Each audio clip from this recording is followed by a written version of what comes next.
présentation pour ce matin. Donc, nous avons la chance de recevoir M. David de Bosquet de l'Union des municipalités du Québec. Il est commissaire à la commission scolaire de Saint-Hyacinthe en 2003 et il est conseiller municipal à la ville de Saint-Hyacinthe depuis 2009.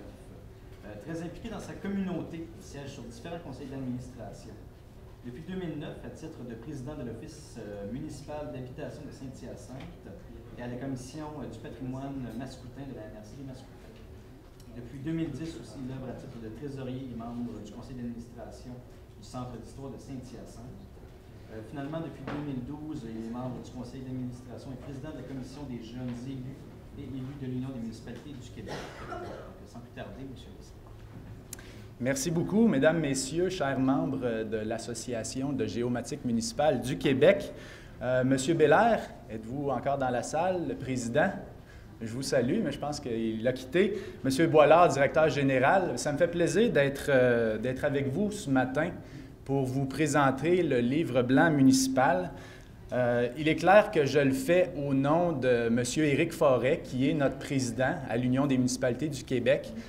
J'ai la chance de le remplacer aujourd'hui. M. Forêt a eu une réunion de dernière minute avec le ministère des Affaires municipales. Donc, c'est un projet qui s'étend depuis plusieurs années. En fait, M. Forêt, lui, il travaille depuis plus de 2 ans sur le projet de livre blanc municipal. Et c'est clair que lui aurait été mieux outillé pour vous le présenter que moi.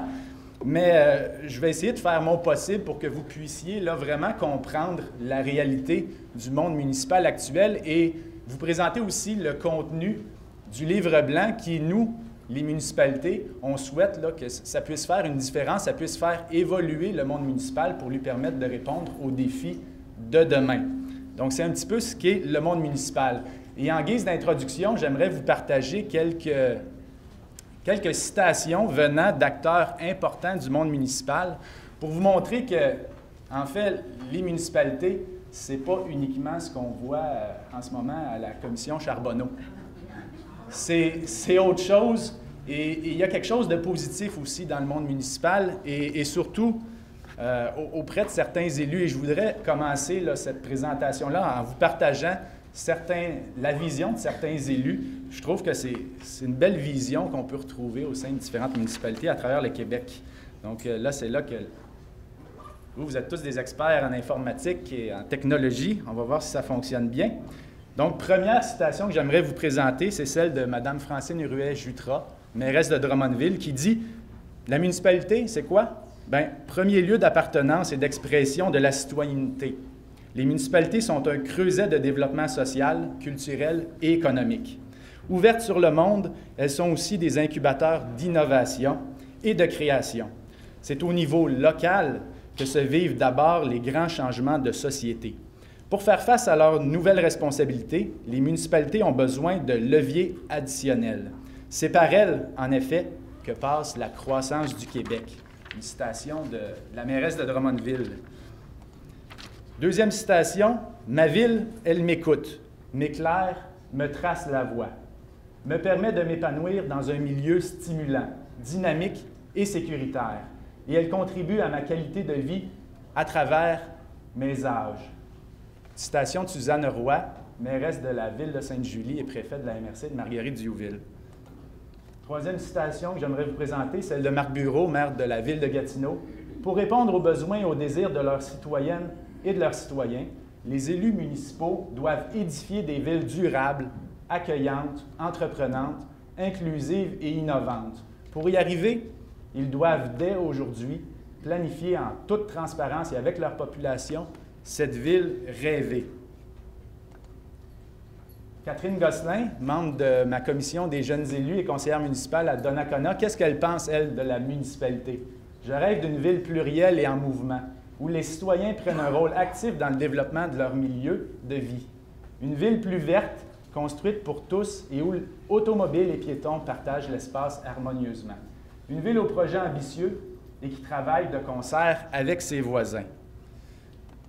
Et une petite dernière, de Caroline Saint-Hilaire, mairesse de la ville de Longueuil. Les municipalités de demain placent le développement durable au cœur de leur planification et de leur pratique de gestion. Leurs actions s'inscrivent dans un processus continu d'amélioration de la qualité de vie de leurs citoyens. Suscitant l'innovation, elle intègre de façon équilibrée la protection de l'environnement, l'équité et la solidarité sociale, ainsi qu'une économie prospère et responsable. Alors, vous voyez, à ce qu'on vient de lire, là, j'avais mis ma propre citation, mais je vais vous en faire grâce. Vous voyez que ce qu'on constate de la vision des élus dans le monde municipal d'aujourd'hui, c'est davantage des mots comme citoyenneté, qualité de vie, innovation, création, durable, développement social, culturel et économique, transparence, épanouissement, rêve, environnement, harmonie, verte, équité, solidarité et responsabilité. C'est les mots qu'on retrouve dans le discours des élus aujourd'hui.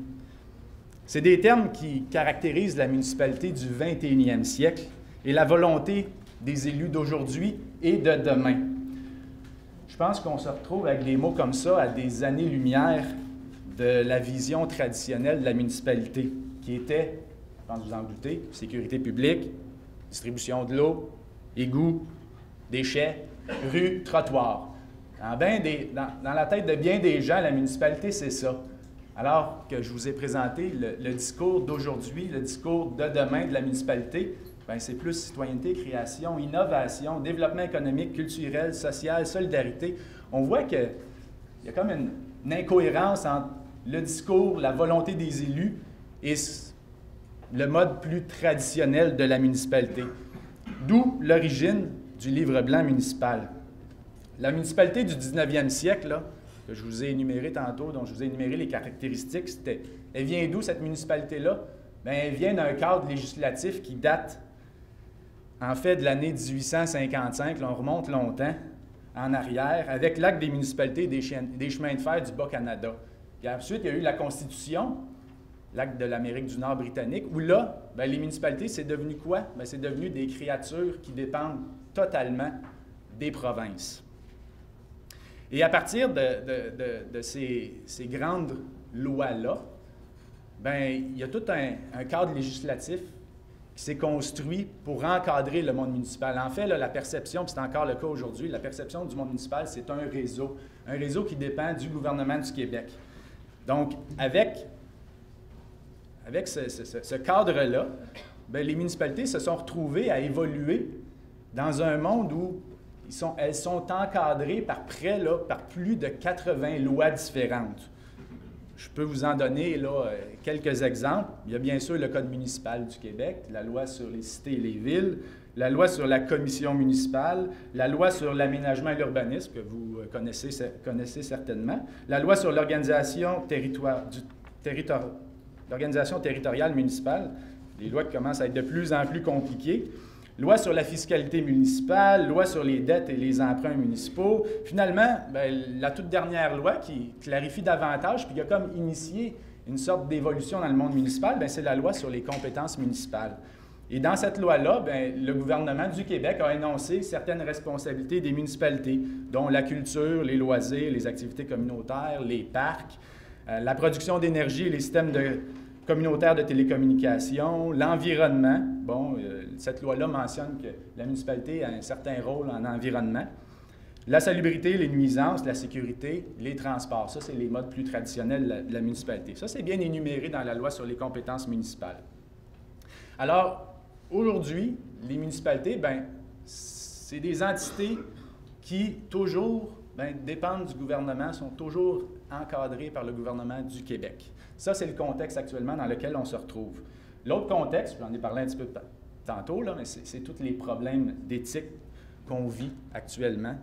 Le contexte dans lequel les municipalités évoluent, c'est l'éthique de certains élus qui est questionnable. C'est la commission d'enquête sur l'octroi et la gestion des contrats publics dans l'industrie de la construction. C'est la commission Charbonneau, ça. C'est aussi un contexte politique et médiatique qui met à rude épreuve la confiance des citoyens à l'endroit des institutions démocratiques au Québec. On se souvient, là, dans la dernière année, il y a eu toutes les manifestations. En fait, j'écoutais la radio ce matin, puis ça a l'air que ça manifeste encore, là. c'est un contexte encore en ébullition où tout ce qui est institution au Québec bien, est remis en cause. Qu'est-ce que c'est aussi le contexte? Bien, c'est des